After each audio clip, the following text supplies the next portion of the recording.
Бейімбет Майлин, Шұғаның белгісі. Біз елден шыққанда күнде сәскелікке жақындап еді. Шпалы сұр бұлттар көшкен керуен сықылды. Тіркесіп оңтүстікке қарай жылжып ұшып, күннің көзі біртіндеп ашыққа шығып, жылы шырай нұрын шаша бастады. Әйткенмен солдан соққан салқын жел өзінің өткірлігімен жұқа киімнен ызғарын өткізіп, тоңдырып, сентябрь айының жеткендігін жолаушыға еріксіз ойлатарлық еді. Біз екеу едік. Менің астымда жортақылау тапал торы ат, жүргіштеу, ертоқым ескілеу, байлардың малға мінетін ертоқымы. Үстімде қонған үйімнен сұрап киген шидем көпі. Қолтығымдағы жыртығынан жел өтіп мазамды аныңқырап келеді. Жолдасым 30-40-тардың шамасындағы жері ортасы адам, сиректеу сақал мұрты бар, қарап жыр күлімсіреп дөңгеленіп тұрған қара кезді, пішініне қарағанда біртүрлі сөйлемпаз адам секілді. Астында қойшылар мінген қара керік бесті. Үстісіне ұрып отырмаса, кейін қалып қала береді. Жел артымыздан еді, ауылдан 10-15 шақырымға шықтық. Жаздай жайлап елдің шаңын шығарып тастаған жайлауын қақ жарып құбылаға бет алып келе жатырмыз. Жанды қарға жоқ. Бірен саран шалшық сулардың басында ұйлығып отырған топ-топ қаздарды көресің. Елдің жұртында жер ошақтың араларындағы сүйек саяқтарды, елдің сыртындағы ескі апандардың маңайына тасталған бірен саран әлімтікке 10-15 жиналып қарағыз, қарға, өгіз шағалар той тойлап жатыр. Біз елден шыққанда күнде сәскелікке жақындап еді. Ұшпалы сұр бұлттар көшкен керуен сықылды. Тіркесіп оңтүстікке қарай жылжып ұшып, күннің көзі біртіндеп ашыққа шығып, жылы шырай нұрын шаша бастады. Әйткенмен солдан соққан салқын жел өзінің өткірлігімен жұқа киімнен ызғарын өткізіп, тоңдырып, сентябрь айының жеткендігін жолаушыға еріксіз ойлатарлық еді. Жүрген сайын жер өнбегендей, сол ұшы қиыр жоқ елдің жайлауы бітпейтіндей көрінді. Бір белеске шықсаң, алдыңда екінші белес. Мен шықтым. Манағыдай емес, атқа жортқан соң, денем жылынып ептеп маңдайымнан терде шығайын деді. Жолдасымның басында желпен, елден шығарда бауын мықтап байлап алған. Шабан қарагер үстісіне ұрғызған соң ода бусанайын деді білем, желпенін шешіп алып беліне байлады. Милығына түскен бөркін жоғарырақ көтеріп қойып, қарагерді бір тебініп, шау жайлап жіберіп маған қатарласып. Тым бері бұрла бермеңіз, күн батысқа таман жүрейік деді. Сіз кейін қалған соң менді алдыңызды орағыта берем. Жамандатқырмын о бір ит екен, тіпті жүрмейді деп қамшымен салып жіберді. Менімен қатарласып алған соң, қарагердегі ашу біткен тәрізденіп, азырақ жадыраңқырап маған қарады. Мынау алдымыздағы үлкен көл қамысақты ғой. Осының сол жағын ала жүріп, ана шаңырқай көрінген обаның белесінен тура ассақ алдымыздан бір кішкене сүрлеу келеді. Сол сүрлеумен барып, Шұғаның белгісінен қара жолды қиып аламыз деді. Әңгіме азырақ ой бөлейін деді. Аттың жортысына шайқалып ауырып келе жатқан іште ұмытылғандай болды. Жол қысқарту үшін жолдасыммен сөйлесуді мен өзімде тілеп келе жатырым. Бірақ бұрын сырлас адамым болмаған соң әңгімеге қандай жайының барын анық біле алмай сөз ашпап едім. Және менің бір әдетім жолда келе жатқанда өзім сөйлегеннен де біреуді сөйлетіп тыңдауды артық көрушім. Жолдасым жол әңгімесін бітірсе, тағы да бар деген кісі тәрізді сөз сөйлеуге ыңғайланып тұрды. Мен әңгімені неден бастарымды білмедім. Жол жайын айтып өткен Шұғаның белгісі дегені бар еді, одан пәлендей сөз туады деп дәмененбесем де бастауға себеп болсын деп ойлап. Шұғаның белгісі дегеніңіз не нәрсе, тау ма дедім. Жоқ әшейін бір об ашық деді. Кейін қалып бара жатқан соң тағы тебініп қатарласып, Шұғаның белгісін сіз білмейтін шығарсыз ау деді. Мен қайдан білейін, бұл жаққа бірінші келуім дедім. Білмессіз, сіздер жассыздар ғой деді. Маған қарағанда өзі недәуір көпті көрген үлкен адам болып көтеріліп қойды. Сіз білмейтін шығарсыз, жассыз ғой. Уақытында Шұғаның әңгімесін бұл өлкенің баласына шейін біліп болып еді. Ой шіркін, өзі де Шұға десе Шұға еді-ау деді. Жолдасымның бұл сөзінен мен Шұғаға антықтым, анығын сұрап білгім келді. Шұғаның әңгімесін айтсаңыз қайтеді, жол қысқарсын дедім. Айтайын деді. Қарагерді тағы тебініп қатарласты. Жалпылдап жайылып келе жатқан етегін жинап тақымына басып, ерініндегі насыбайын тастап бір-екі түкірініп алып, аңғайланып, бұл қызға әңгіме тыңдаңыз деді. Сөзді бастап та жіберді. Бүгінгі шыққан ауылыңызды Ерекең ауылы дейді. Содан ары қарай өзенің бойы жалпағынан ел. Бір атаның баласы 150-200 үйлері бар. Қыс-қыстаулары басқа болғанмен жаз көбіне бірігіп отырады. Мынау алдымызда көрінген Қамысақты дейтін көліміз, осының маңайы жыбырлаған шұқырынды томар. Августтан бастап осының басы елмен толады.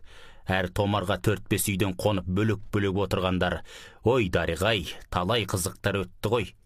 Бала күнімізде анау көрінген төбенің басында талай асық ойнап едік. Ол да бір дәурен. Иә. Бұл ауылдың күзге қарай қонатын жері, жазғы тұрғы августқа дейін отыратын жайлауымыз. Бұл келде шұғаның белгісі атанды. Бұрын тарғыл өгіз сойған деуші едік. Үлкен көл, маңайы толған шорқынды су. Ол уақытта жердің берекесі қандай? Өзіміздің ел қаншама. Оның үстіне Тусырдан келіп жаппастар да қонады. Кейінгі кезде ғана жаппас келуін қойды ғой. Біздің Беркінбай дейтін жақын ағаларымыз болады. Бұрынбай ет, болыстыққа таласам деумен ақ малын құртып алды. Осы күні кедей. Сол Беркінбайдың әкесінің нағашысы Жаппас Есімбек дейтін болды. Өзі бай ет, Жаппастың алды деуге боларлық. Беркінбайға арқа сүйеп Есімбек сол өгіз сойғаның ең шұрайлы жеріне қонушы еді. Өзі де жомарт, қонақпаз ет, ерге жағымды болып тұрды. Малмен басы бірдей, Құдай тілегін берген бір адам. Ортан қолдай 4 ұлы болды, шетінен қасқыр. Сол 4 ұлдың ортасында бұланда бескен Шұға дейтін қызы болды. Шұға десе Шұға. Шұға, өй, шіркіннің өзі де келбетті ет. Ақ құба, талдырмаш көзі қап-қара, осы үріп ауызға салғандай ет. Ажары қандай болса ақылда сондай. Жеңілдік дегеннің не екен білген бала емес. Сөйлеген сөзі, жүрген жүрісі қандай, бір түрлі паң еді-ау шіркін. Бұл күнде ондай қыз қайда? Ажары тәуірлеу біреу болса, соны көтер алмайтын да білмейсің. Ешкіге құсып шошаңдап жүрген. Заман бұзылған ғой, ә? Осы күнгілердің бір тапқаны қызды оқыту керек дейді. Сол Шұғалар хатты зорға танушы еді. Сонда да осы күнгінің оқылған 10 қызына бергісіз еді. Айнала айтқанда Құдай сана берсін десейші.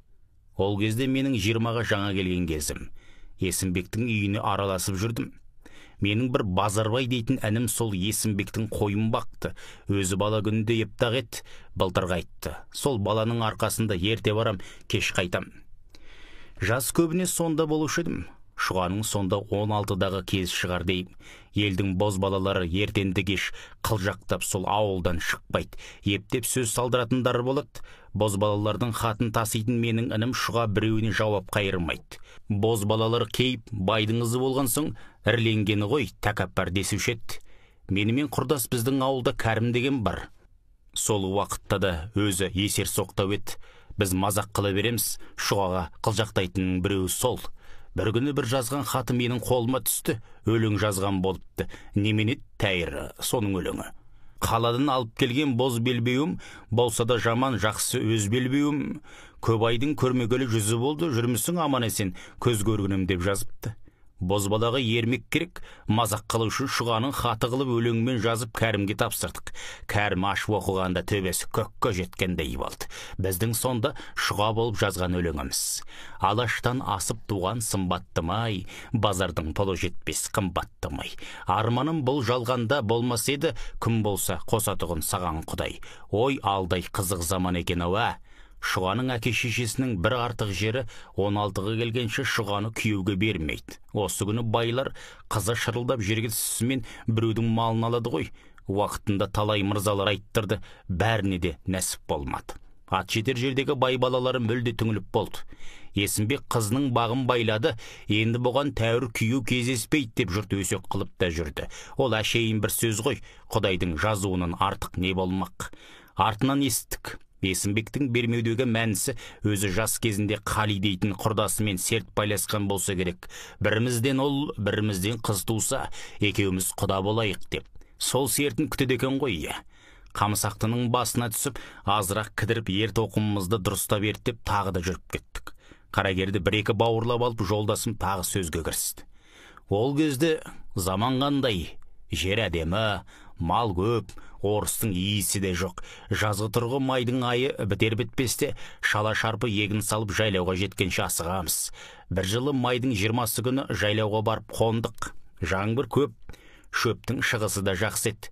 Бозбаланың басы құралған соң ертеңді кеш асыр салып ойнау, есі дертіміз жаппас. Есімбектікі қашан келеді, етке қашан тоямыз дейміз.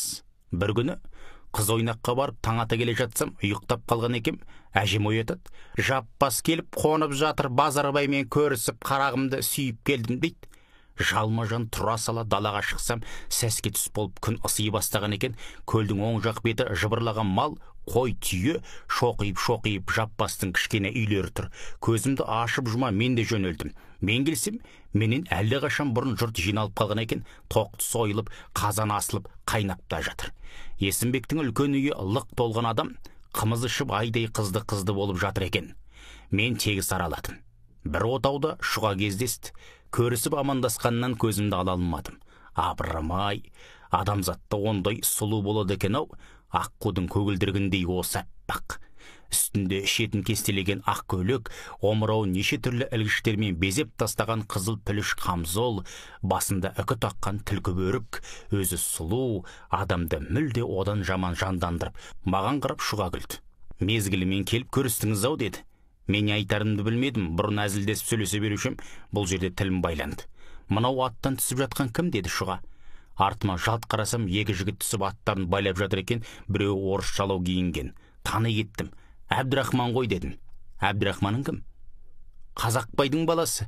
Е, әлгі учитель баласы ма? Е, жап-жас жігіт екен ғой деп бірер қаратты. Шұға отауға кіріп кетті. Мен Әбдірахманға амандасып үйге ертіп жүрдім.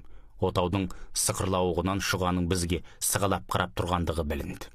Сіз білмейсіз ғой, деп жолдасым қарагерді шаужайлап қатарласты.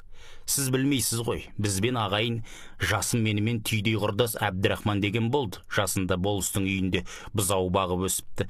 Ол уақытта болыстың үйінде ауылный учитель болатын. Балалармен араласып жүріп, учительден оқып 4 жылдан соң мектепті бітіріп шығыпты. Әбдірахман өз айтатын, күндіз қозы мен бұзау бағам, кешке келгенімде учитель бір шын мұсылман жігіт еді. Байлардың балаларынан да маған сенің оқығаның керек қой деп түннің бір талайына дейін оқытушы еді. Ақырында сол учительдің тырысуының арқасында мектепті бітірдім. Менің учительге бітіре алмастық борышым бар деді. Әбдірахманның әкесі өте кедей болған адам. Ауылнай школынан шыққан соңда Әбдірахман малайлықтан құтыла алмады. Ақырында 12-13-тегі шамасы болса керек, тұрған байынан қашып дуанға барып, бір ноғайға жас қызметке тұрып, қыс оқуға кірді. Бұл 2 жылға шейін жаз жалданумен болды. Берірек келген соң жаз байларда орысша бала оқытты. Ақырында әйтеуір мектепті бітіріп шықты. Әбдірахман мектепті бітіргенде дыбысы жер жарды. Өте зерек болған ғой. Учительдері де мақтаса керек. Дуандағы нәшәндік тілмәш бол деп өтінген екен, болмай елге келді. Нақ сол кезде болыстың песірі өліп песірсіз тұр еді. Әбдірахманға песір бол деп жабысты, оған да болмады. Жамантық болысындағы бір байдың школына барып бала оқытты. Содан бері қыс сонда бала оқытып, жаз елде болады. Сол жылы июньнің бас кезінде келіп еді. Содан бері Әбдірахманды көргенім. Маған көріспейсің бе деп қалжыңдады. Әзілдесіп үйге кірдік. Төр алдында Қажыбай әңгімені көсілтіп отыр екен, бізді көрген соң жым болды. Үй ішімен Әбдірахман тегіс амандасты. Есімбек бай онша жақсы көрмеген адамның қалыбын істеді. Бұрынғы сөздерін тастай беріп, оқығандар анау, оқығандар мынау болады деп шатпа тілге айналды. Мен ғажапқа қалдым. Артынан Әбдірахманнан себебін сұрасам, өткен жылы бұрынғы қалыбымен күзгі астыққа бай кигізін сатқанда Әбдірахман тілін алар адамдардың біріне де алдырмапты. Әзір асығып 2 бағасын алғанша, астықтарыңды жиып алған соң шалқайып отырып жарты бағасын аласыңдар деп. Әбдірахманның тілін алғандар бір талай пайда қылыпты. Мені ол жамнан қақты деп байдың тырсиып отырған осы екен. Ретінде Әбдірахманға: еліңді қыстан шығардың ба бала? Деді бай. Шүкір шығардым, деді Әбдірахман. Жарайды. Ел қамқоры болған соң солай болу керек, деп сөзін доғарды. Түс ауа берген мезгілде ет жеп болып, жұрт бет-бетіне тарай бастады. Мен ауылға қайтқанда Әбдірахман Есімбектікінде қалып қойып еді. Менің артымнан іле-шала келіп, Беркімбайдың үйіне түсіпті. Қымыз ішкен адам ұйықтап қалған екем. Екінді әдетіне далаға шықсам, ауылдың сыртындағы белесте ішінде Қажыбай ақсақал бар, бір талай адам сөйлесіп отыр екен. Мен де келдім. Әңгіме Әбдірахман турасында екен, жақындап келгенімді-ақ Әбдірахманның өзі шынымен бұзылған ғой деген Қажыбай қарттың сампылдаған дауысы құлағыма сап ете қалды. Өзі сөзшің адам бірінен соң бірін тізбектетіп, не бар пәлені Әбдірахманның үстіне үйіп отыр. Оларды мұсылман деуге болмайды. Айтатыны ылғи Құдайға қарсылық сөз. Молдамен, хазіреттермен, ел бастаған басшылармен қас. Құдайдың барлығына шақ қылады. Байға мал жиып беріп отырған Құдай емес, өзіміз дейді. Құдай сақтасын, шын болса осы әлгі қазақты шоқындыратындардан көп ақша алған дейді ғой. Нәшәндікке тілмәш болмай, болысқа песір болмай, бала оқытуы да сол аздыру ретімен болса керек. Шалдың сөзін онша ақыласпен тыңдай қойған адам көрінбейді. Жастар бір бөлек әзілдесіп отыр екен, мен де соларға қосылдым. Бәріміздің ермегіміз Кәрім болды. Биыл Есімбектікі қара құмды жайлап қалады деп еді, Кәрім үшін ақ келген шығар деп бір жігіт. Сендер байқадыңдар ма? Кәрімді көрген соң Шұға бір түрлі құбылып кетті-ау, деді қу жігіт. Бұл екі арада қысты күні Шұғаны сағынып жүргендегі Кәрімнің шығарған өлеңі деп біреу өлең айтты. Мінгенім астымдағы күреңденен, қашады таудан түлкі сүмендеген, ойымда үш ұйықтасам барма менің, айырылып қалқам сенен жүрем деген. Жұрт ду күлді. Кәрім ашуланып кетіп қалды. Мен тұрып Беркімбайдың үйіне бардым. Әбдірахман шынтақтап домбыра тартып жатыр екен, жоғары шық деді. Әзілдесіп отырдық. Көп ұзамай әңгіме Шұғаға көшті. Әбдірахманның ойын білу үшін мен Шұға қалай екен көрдің бе дедім. Әбдірахман күлімсіреді. Көрейін деп барып ем, көре алмадым деді. Иә, сені атыңды байлап жатқанда отаудың есігінің алдында тұр еді ғой. Сыртынан көрген бола ма? Ауыз-бауыз сөйлеспеген соң. Ендеше бүгін Алтыбақан құрады. Ауыз-бауыз сөйлесем, шын айтасың ба? Деп Әбдірахман басын көтеріп алды. Есімбектің келіндерімен қалжыңдасып сұрағанымда кешке Алтыбақан құрамыз десіп еді деп анығын айттым. Бәдіреге барайық деді. Замандастың тілін кім алмайды? Мен ертіп бармақ болдым. Сізден несін жасырайын, деді жолдасым. Сізден несін жасырайын, өздеріңнің бастарында да бар нәрсе ғой. Жастық не қылғызбайды, уақытында бәрі қысық. Есімбектің 3 баласы үйленген, біреуі бойдақ еді. Ең кіші келіні Зәйкүл, мына тама Қаржаудың қызы еді. Заманында дүниені кешкен адам өзі де ажарлы, бозбала сүйетін қызыл шырайлы еді. Азырақ мінездің жеңілдігі болмаса ақылға да жақсы еді. Күйеуі Ыбырай Есімбектің балаларының ішіндегі момыны. Үн жоқ, түн жоқ, ертеңді кеш мал соңында жүреді де қояды. Күйеуінің қалпын оң жақта жүргенде-ақ сезіп Зәйкүл бұзыла бастаған. Өздерімен бір жамағайын Сейіт дегенмен көңілі қосып шығам деп жүргенінде елі сезіп қалып жібермеген. Ол кездегі болыс Құрман Есімбектің туған құрдасы. Есімбектің жесірі кетсе, қыпшақпын деп қанға тарту жоқ, Құрман жаппастың арын арлап тұрған. Болыстың ызғарының күштілігінен Қаржау қабыл-ғұбыл Есімбекке хабар тигізіп аман-есенінде қолына берген. Зәйкүл ұзатылып келген соң көпке шейін кетем деп жүрді, бірақ кете алмады. Айтқан сөзінен табылып, көңілдегі мүддесін орнына келтіретін жігіт сирек қой. Шынында Зәйкүлге тең жігіт табылмады. Сізден несін жасырайын? Ертеңді кеш үйінен шықпаған соң мен Есімбектің үйінің бір адамы құсап кеттім. Жүріс-тұрысымда ешбір ерсілік болмады. Ақырында Зәйкүлмен жақындасып көңіл қостым. Бойдақ кезім ғой, ол тием деді, мен алам дедім. Бұл сөз алғашқы кезінде бір-бірімізді жақындастыруға дәнекер есебінде болды. Шынына келгенде екеумізде де ойнап күлгеннен басқа ескі сөзді, уәдені қозғайтын ой жоқ еді. Ойдың болуы да мүмкін емес. Есімбек бай, мен кедей келінін тартып алсам, ертең күні шаңымды аспанға шығарады. Кедейлік не қылмады? Зәйкүл сөзшен қатын еді. Кей кездерде мені қалжыңдап өлең айтады. Қасымжан серт байласқан сен емес пең, ұстаған етегіңнен мен емес пем, болса да не қиындық басты тартпас, жүретін қол ұстасып тең емес пем. Мен өлең шығара алмайым. Ауылда Текей дейтін барды, өзімнің өлеңім қылып, соған өлең шығартып алдым. Деген соң сұлу Зәйкүл, айтуға сымбатыңды жетпейді тіл. Басымды тау мен тасқа ұрсамдағы ешбір іс ретінде келмей ақшыр. Уәй дариға, талай қызықтар бастан өткен екен-ау. Ас су ішіп Әбдірахман екеуміз үйден шыққанда елдің алды жата бастап еді, түн тастай қараңғы. Аяңдап келе жатырмыз. Есімбектің ауылының сырты ызы шу, қым-қуыт. Әбдірахман жылдамдай басып менің алдымды орай береді. Біртіндеп жақындаған сайын асыр салып ойнаған балалардың, әзілдесіп ойнап күлген қыз-қатындардың дауыстары айқындала береді. Әлдегімнің арт жағымыздан сыңқылдап күлген дауыс естілгендей болды. Әбдірахманды иығынан тартып тоқтатып күтуге айналдық. Қарандаған 2-3 адамның бойы көрінді. Қойш, қарағым, әурелемеш. Біреу дауыстаңқырап, қалқажан, әу, менің манаға айтқаным бола ма? Қыз күлді, жарар болады. Жақындап қалды, дауыс таныс, Айнабайдың қызы. Ауылы Есімбек пен біздің ауылымыздың орталығында 10 шақты үйлі керей. Біз ауылының тұсынан өткенде қатындардың дабырлап жүргендері білініп еді. Күлзипа келеді деп күлдім. Әбдірахманның Күлзипа десең шамы. Ағайын арасында аз үйлі керей болғанмен, Айнабай деген бірді-бірге соғып, екелдің арасына от салып тұтандырып жүретін бір қызыл көзді бәле. Ел ішінде Айнабайдың істемеген бұзықтығы жоқ. Анау-мынау адамдар өзінен сескенетін деді. Қызы Күлзипа сонда 17 шамасында шығар дейім. Орта бойлы, қара сұрлау, тік қабақ, сұстаныңқырап тұратын адам еді. Айнабай өзі кедей уақытында күйеуге беріп, соңғы кезде шел бітіп, тәуірленген соң айырғысы келетін. Ел ішінде көзге түсетін жігіт ол кезде Әбдірахман. Айнабай өз ат арқасына мініп жүрген соң қызын тәуір жігітке бергісі келіп, Әбдірахманнан үміттенген. Әбдірахманның жайына қарайым ғой, азын-аулақ мал берсе де үйлесер едік деп айтат, мыс деген сөз қашып жүрді. Жеңіл ауыз қатындар Әбдірахман ауылына келсе күйеу деп мазасын алады. Жалпы жұрт Күлзипаны Әбдірахман қайтсе де алады деп өздерінше сөзді біткенге есептейді.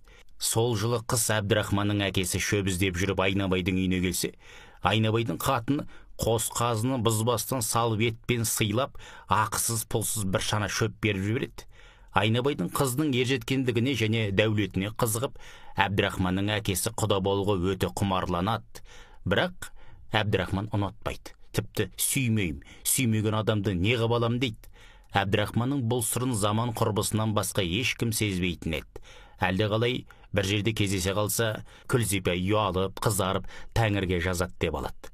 Күлзипа екенін білген соң Әбдірахман жүруге ыңғайланса да, мен жібермедім. Қалжыңдасып барғанды жақсы көрдім. Дабырласып сөйлескен күйлерімен бізге төніп келді. Бір келіншек, «Ибәй, көтік, мал бесек адам екен ғой» деді. Одағайлап шеттей бастадым. «Маржан бекемсің? Бері кел» дедім. «Мұнысы кім, мені таниды ғой». «Бар, кім екен?» деді Күлзипа.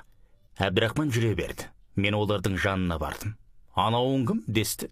«Әбдірахман, күйеу екен ғой, бізден неге қашты?» деп Маржанбике күле сөйледі. Күлзипа тәлімсіп жеңгесінің құлағына сыбырлап саңқылдап күлісті. Аяндай басып Әбдірахманның артынан жеттік. Бізбен жұмысы жоқ, есі дерді 6 бақанды. Амансыздар ма дегеннен басқа еш нәрсе айтпады. Күлзипа сызылып жеңгесінің артына таман жүріп отырды. 6 бақанға жақындадық. Сөйлеген сөз, ойнаған ойын, қарандаған адам бәрде анық көріне бастады. Нақ біздің келуімізді күткендей, екі қыз арқанға асылып, ырғалып ән салды.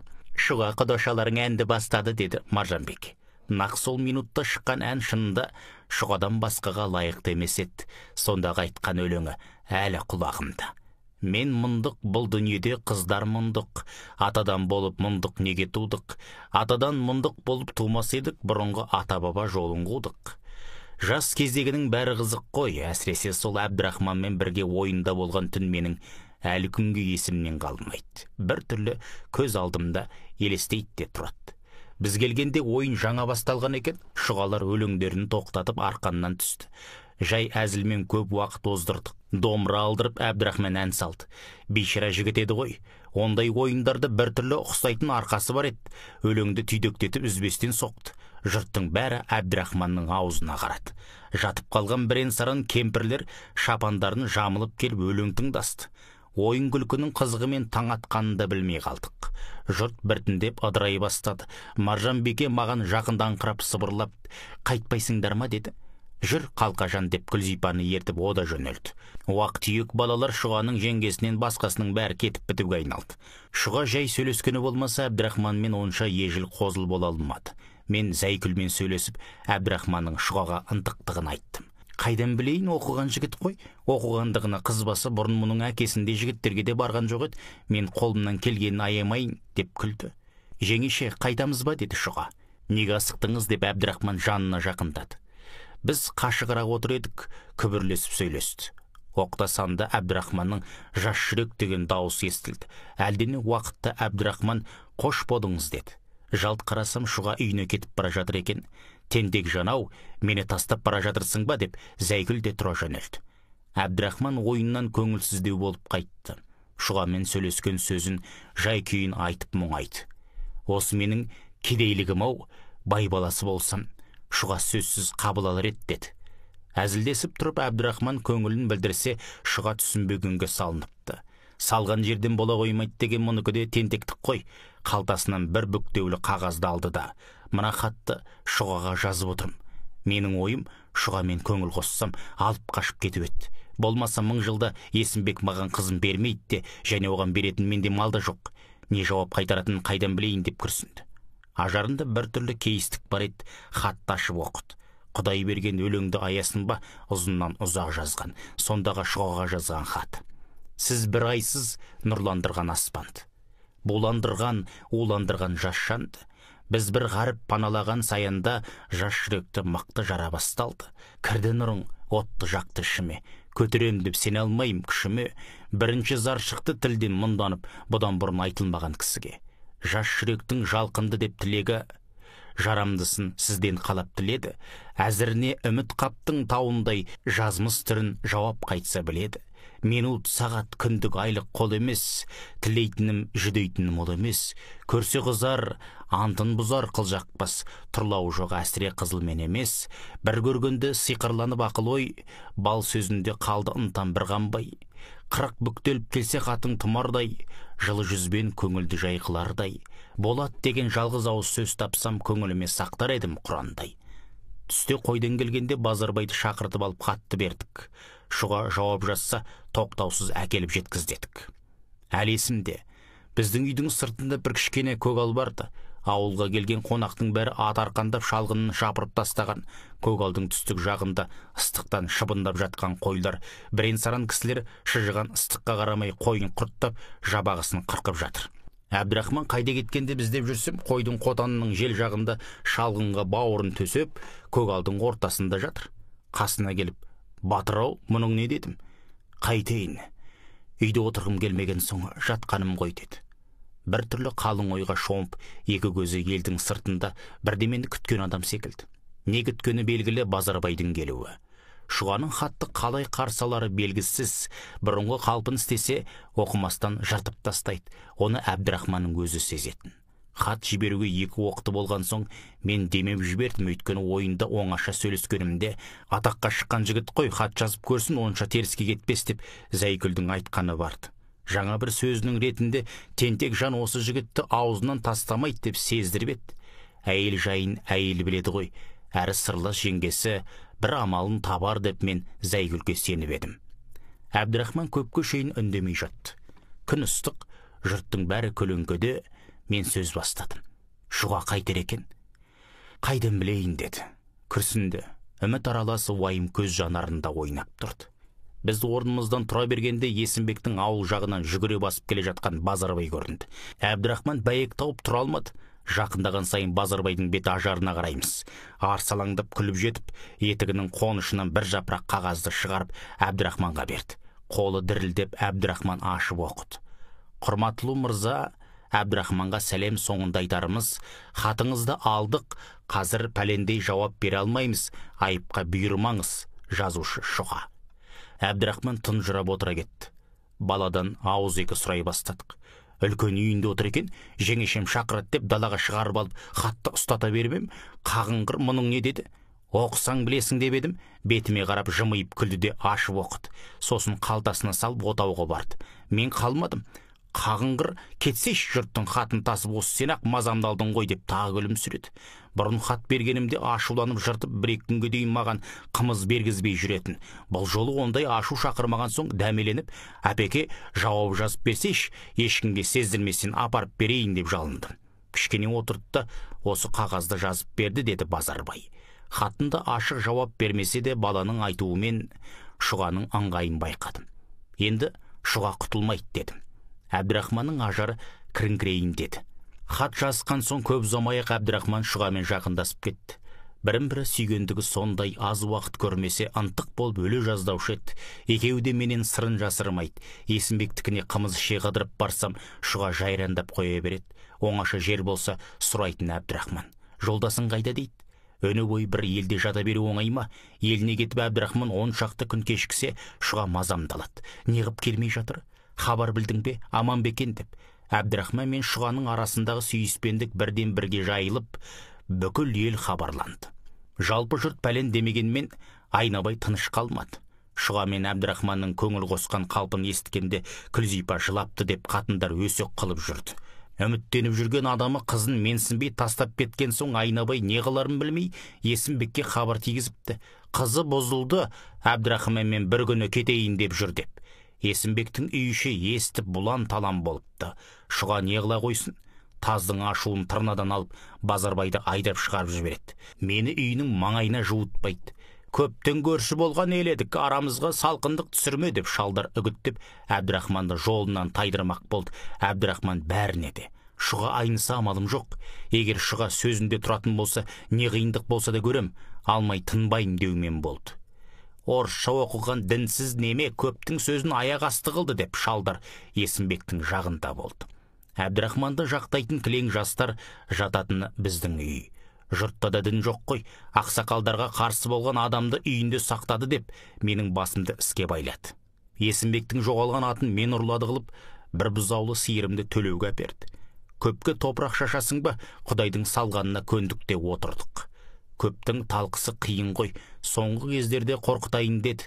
Есімбектің балалары бірнеше боз балалармен түн болса аңдайтын болды. Қолдарына түссек жоқ қылып жіберу шексіз еді. Бұрынғыдан гөрі қатынау сирек бастады. Шұғаны сағынғанда Әбдірахман өлең айтатын болды. Жаным сүйіп жарым деп сеніп едім, құрбандыққа басымды беріп едім. Айтылған сөз уәде сертім үшін ат сабылтып Шұғажан келіп едім. Бұрын жақын ауылың алыстады, аңдып жүрген бір дұшпан қалыспады. Екеумізді ынтық қып екі жақта тағдырдың неге мұнша қарысқан. Айнабай Есімбекті құтыртқанымен қанағаттанбай Әбдірахманды басқа жөнмен мүдіртуге де кіріскен. Түріктерге жасырын ақша жиып жүр деп Әбдірахманның үстінен арыз беріп жүр деген еміс-еміс хабарды естіп шошынып жүрдік. Әбдірахман ойына еш нәрсе де алмады. Біздің үйде жатты да қойды. Ертенді кеш азабы Шұғаға қалай жолығу, қалай сөйлесу. Бұрынғыдай хатын таситын Базарбай да жоқ. Зәйкүлді екі бастан көре алмаймыз. Әй, қиынақ болды ау. Бір күні кешке жақын ауылдың сыртында белеске шығып отырдық. Бетіміз Есімбектің ауыл жақында. Көз ұшында бұлдырап көрінген адамдардың әйел екен, еркек екенін айыра алмаймыз. Есімбектің үйі ауылдың орталығында. Сол маңайда жүрген адам Әбдірахманға Шұға болып көрінеді. Екеумізде үн жоқ, ол Шұғаны мен Зәйкүлді сағынам. Ұзамай көрістегі сиырлар жыбырлап елге қайта бастады. Жаппастардың маңайы лек-лек болып түйемен толы. Ауыл іші ың-жың дауыс, маңыраған қой, мөңіреген сиыр, шырқыраған жылқы. Ағытқан құлындар ойнақтап шаң аспанға шықты. Бәрін де көрдік. Біріне де көңіл бөлгеніміз жоқ. Ой басқа. Әбдірахман сөз бастап, Шұғадан бүгін хат алдым-ау деді. Не жазыпты? Сағындым депті. Үйдің ішінің бәрі де қас көрінеді. Басым қатты ғой, құтылудың амалы не депті. Жаздым, кетейік дедім. Хатты жіберетін адам табылмайды ғой. Егер анық уәдесін алсам, ұзамай кетер едік. Біздің әңгімеміз аяқтала бергенде екі ауылдың ортасындағы ағытқан қалың жылқының арасынан жіңішке жолмен шаңдатып бір пар атты шыға келді. Жүрісі қатты, асығыс адам секілді. Арт жағында жалпандап шоқытып келе жатқан бір салт аттысы бар. Біз сөзді қойып арбалыға қарадық. Жақындаған сайын адам айқындалды. Біреу орыс секілді. Менің жүрегім тас төбеме шықты. Қалтырап кеттім. Далада отырғанша үйге барайық деп ем, жоқтан қорқасың-ау деп Әбдірахман күлді. Арбалы ауылға төніп келіп біздің үйге бұрылды. Көшірі бір жас жігіт, қатар отырған екеудің біреуі орыс. Құдай ұрған шығар дедім. Әбдірахман да сұрлаңқырап кетті. Аяндап үйге қарай жүрдік. Орыс қарғып түсіп осы ма деген адамға ұқсап бізге қарсы тұра қалды. Әбдірахман кім? Мен? Айда кейін болысқа барамыз деді орыс. Стражник екен. Мойында қылышы, маңдайында жарқырауығы бар. Мені қайтесің деді. Мен білмеймін, пристав шақырады. Қарсыласар дәрмен жоқ, естен танып қалдық. Жалма-жан атты жектіріп мен алып жүрмекші болдым. Ауылдың 80-дегі шалы 8-дегі баласына шейін жиылды, бәрі де тамаша көрді. Әй, Жұртта да дін жоқ-ау. Менің әжем Әбдірахман үшін ботадай боздап жылап жүргенде айызы адамша табалап насаттанып тұрғандар болды. Есімді білген соң Әбдірахманға біраз жолдас болдым ғой. Құдай білет, қазақ баласына инедей қиянаты жоқ еді. Қадір білетін жұрт қайда? Күн бата ауылдан шықтық. Біздің де жеккеніміз парат, делбені өзім ұстадым. Жол Есімбектің ауылының үстінен баса жүрет. Қатты шыққан қарқынымызбен келіп қалдық. Әбдірахманның екі көзі алдында. Алдымызда 100 саржын шамасында Есімбектің үйі тұр, бірақ шұға көрінбейді. Шіркінай, сүйіспендікте қиын ғой. Жаңа жекен ат басымен алысады. Енді кішкене жүрсек өтіп те кетеміз. Бірақ өткіміз келмейді. Аттың басын тежей берем. Кім білет, бұдан кетсе Әбдірахман шұғаны мәңгі көре алмас, яки көрсе де біраз уақыт сағынуға тура келер деген ой елестейді. Бірімізге біріміз сөйлеспесек те, біріміздің ойлағанымызды екіншіміз біліп келеміз. Бұрын түнде барғанда маңынан жүргізбейтін Есімбектің аю төбеттері үріп алдымыздан шықты. Есіктің алдында бірталай адам жағалай отыр, көздері бізде, әңгімені соғып отыр. Кім білет, әлде бізді мазақ қылып отыр ма? Басына кимешек киген шұғаның үлкен жеңгесі қараша үйдің белдеуіне ботаны байлап түйе сауып отыр. Үлкен үй мен отаудың арасында бәйбіше теңселіп жүр. Бәрі де маған қуанышты секілді көрінді. Біздің кетіп бара жатқанымызға таңырқаған ешкім жоқ секілді. Ұсталып айдалатын әлдеқашан бәрі де біліп қойған тәрізді. Бәрі де күліп жүр, бәрі де босып жүр. Бірақ шұға жоқ. Әбдірахман кенет айда деді. Ат тоқтауға айналған екен, делбені жиынқырап ұстап, айдай бергенімде ауылдың сырт жағындағы құдықтан келе жатқан екі әйел көрінді. Біреуі шұға. Апырым-ау, жаман қуандым, көзімнен жас шығып кетті. Қатарласып келгенімізде бізді танып екеуі де сұстиып тұра қалды. Зайкүлдің иығында шелек, шұға жанында бос еріп келе жатыр екен. Әбдірахман арбадан қарғып түсіп жүгірді. Құшақтар сүйер деп ем, айтпеді. Жұрттың бәрі самсап қарап тұрған соң ибалық қылды білем, бекер ұялды. Құшақтау керек еді, сүю керек еді. Апырмая, қайда барасыңдар деді шұға. Болыс қайдап барады деді Әбдірахман. Шұғаның көзінен жас мөлдіреп қоя берді. Арбаның үстіндегі мен де еріксіз жыладым. Зәйкүл шіркін қорқақтау еді, жалтаң-жалтаң қаратты. Ойбай, тентек жанау жүр, ауылдың адамдары жүгіріп келеді деп шелегін жерден көтеріп ағалды. Айырылмай амал жоқ екен екеуі де сезеді. Бірінің көзіне бірі қарап қатты да қалды. Арт жағымызда айғай, ұйқай, боқтау, жүгірген адамның аяғының дыбысы, алдымызда біраз жер барып тоқтап бізді күтіп, стражник ойбай салып жатыр. Әбдірахман, қош деді. Теңселіп келіп арбаға мінді. Көзінің жасы мөлдіреп ағып бетін жуып кетті. Біз атты айдай бергенде қарлыққан дауыспен, қош қалқам, қалқам деді шұға. Кемсеңдеп жылап отыра кетті. Әбдірахманды престол дуанға алып кетті. Мен жылап-жылап қайттым. Жанымда шұғаға тапсыр деген хаты бар. Елге келгеніме 5-6 күн болса да ретін тауып бере алмадым. Біз елден кететін күні кешке жақын далада сөйлескенде шам керіп, Есімбек шұғаны жаман сөгіпті. Ағаларда қатандық қылған білем, содан бері шұға жылауда. Тамақпен жұмысы жоқ десіп жүрді. Бірер күннен соң шұға ауру екен, төсек тартып қалыпты дегенді естіттім. Ауыл арасы жақын болғанмен бұрынғыдай барып сөйлесетін күн жоқ. Жасырынып жүріп Әбдірахманның хатын шұғаға зорға тапсырдым. Шұға шын ауруға айналған соң Есімбек жұмсайын деді. Бақсы балгер алдырып ем қылдырып еді, жазылмады. Науқасы күннен күнге үдеп, есінен танып сандырақтауға айналған. Сандырақтағандағы айтатыны Әбдірахман болды. Болғанда өскен жалғыз қыз бұлай болған соң бәйбіше үйінің ішін үгіттеп, шұғаны өлімнен құтқармақ болсады. Ол емі Әбдірахманды ел болып ақтап алып, той қылып екі жасты қосу. Балаға деген мейірімшілік Есімбекке мұны да еріксіз істетпек болады. Ағайын туғандармен ақылдасып болыстан өтініп, Әбдірахманды қайтартпақ болды. Мұның теріс деп ешкім Есімбекке айта алмады. Маған да еркіншілік болуға айналды. Шұға шақырады деп бір күні Есімбектің түйешісі келді. Төбем көкке тигендей болып қуандым. Келдім, үлкен үйінде кілемнің іргесін түргізіп шұға жатыр екен. Маған көзі түсіп кетіп қамықты. Қарағым деп шешесі бетінен сүйіп, шұғаның көзіндегі жасты орамалмен сүртіп алды. Жылама қарағым, бір сенің ризалығың үшін әкеңнен естпеген сөзім жоқ. Қайтейін, билік менің қолымда болса бұл күйге я түсер ең, я түспес едің. Бәйбіше де қамықты. Үйде басқа адам жоқ еді. Шұға шешесіне, әже деді. Әу қарағым. мені оңаша қалдыршы. Қалдырайын қарағым, деп бәйбіше шығып кетті. Мен Шұғаға жақындадым. Жайың қалай, тәуірмісің дедім. Тәуір емеспін деді. Көзіме көзі түсіп кетіп, қамыққандай болды. Тәуір емеспін, тәуір болуды тілемеймін де. Сәлем айт деді. Жылап қоя берді. Жастығының астына тығулы орамалмен көзін сүртті. Тірі келсе көресің ғой, бірақ мен тығылған жасқа булығып сөзін айта алмады. Құдай жазған болса бәрімізді көреміз, ажарыңыз тәуір ғой, жазыларсыз дедім. Жазылып керегі не? Бәрібір мен бақытты бола алмайым. Әкем аяса, менің дертім жаныма батқан соң аяп отыр. Ертең сауықсам қайта күйсеуден тайынбайды. Өлем деп арман қылмайым. Жалғыз-ақ арманым бар. Түнеуге кергенде Әбдірахман бір ауыз сөз айта білмеді. Бір көріп сөйлесіп жаным шығарда, Шұғам деп бетіме бетін тегізсе, бар арманым бітіп, дүниеден армансыз өтерем, әй жоқ қой деді. Ауыр күрсінді.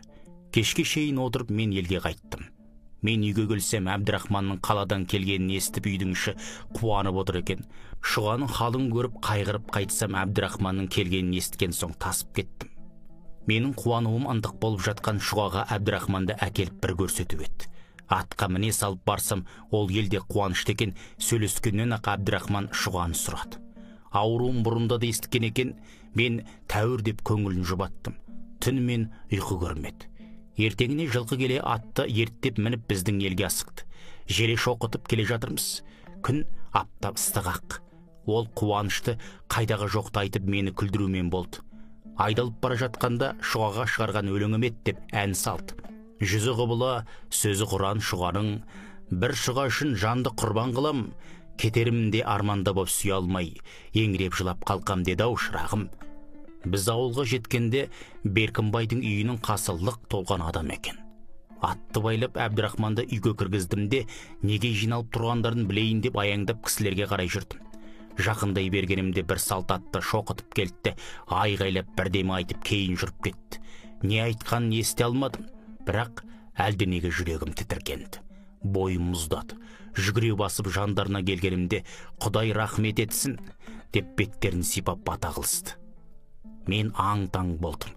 Айтпай маған қарап, естің бе, Шұға қайтыптау деді. Суық суды төбемнен құйып жібергендей болды. Тұрған орнымда қаттым да қалдым. Жиылған жұрттың бәрі де бастарын шайқасты. Ой Шұға десе, Шұға еді-ау десті. Ауылдың адамдары жиылған қалпымен келіп Әбдірахманға естіртті. Әбдірахман жыламады. Сұп-сұр болып қатты да қалды. Бәріміз де көңіл айтқан болдық. Шұғаның өлген орнын көру Әбдірахманға мақсұт болды. Жұрттың өлді дегеніне нанбағандай болды. Бәріміз келдік. Есімбектің үйі ызу-шу қым-қуыт екен. Келе жатқан кеп адамды көрген соң келіндері далаға шықты. Көздері қып-қызыл. Зәйкүл ымдап шақырды. Қалтасынан алып бір қағазды ұсынды. Хат екенін білдім, жүрегім елжіреп жылап жібердім. Әбдірахман да сезіп тұр екен, оңашарақ шығып оқыдық. Әбдірахманның көзінің жасы сорғылап хатқа тамумен болды. Сондағы Шұғаның өлерде жазған хаты. Әуре боп неге біткен ажар көрік, ішіңе от түсірдің қалқам көріп. Гүлдену жас өмірде мақсұт боп ет, серттесіп, қол алысып уәде беріп. Жолыңа құрбан қыбем жан мен тәнді, дариға айтылған серт болмай қалды. Көр алмай ақтық минут дидарыңды, арманна жан тапсырған мен бір зарлы. Хаты деп ақтық жазған ғашық жардың, есің ал, дұғаңа мен ынтызармын. Хош сау бол, ойнап күліп жолығармыз, астында ақ туының пайғамбардың. Шұғаның сүйегін бұрынғы ескі қорымдарына қоймақ болып, Есімбек көшін түйеге теңдеп жөнелді. Келер жыл өгіз сойғанның басына келіп қонған соң ел жиып асын берді. Сонда тұрғызған белгет деп сөзін бітірді. Әңгіменің қызығына түскен соң қарагер аты қамшыдан құтылып жолы болып келе жатыр еді. Бір-екі тебініп, шау жайлап қатарласты. Алдымыздағы белеске шыққанда үлкен көлдің аңғары көрініп, құбыла жағында бір обашық мұнарланды. Әне, деді жолдасым, әне, Шұғаның белгісі көрінді. Өй, өзде Шұға десе, Шұға еді-ау деп қойды. Соңы оқыған Қуат Ахметжан.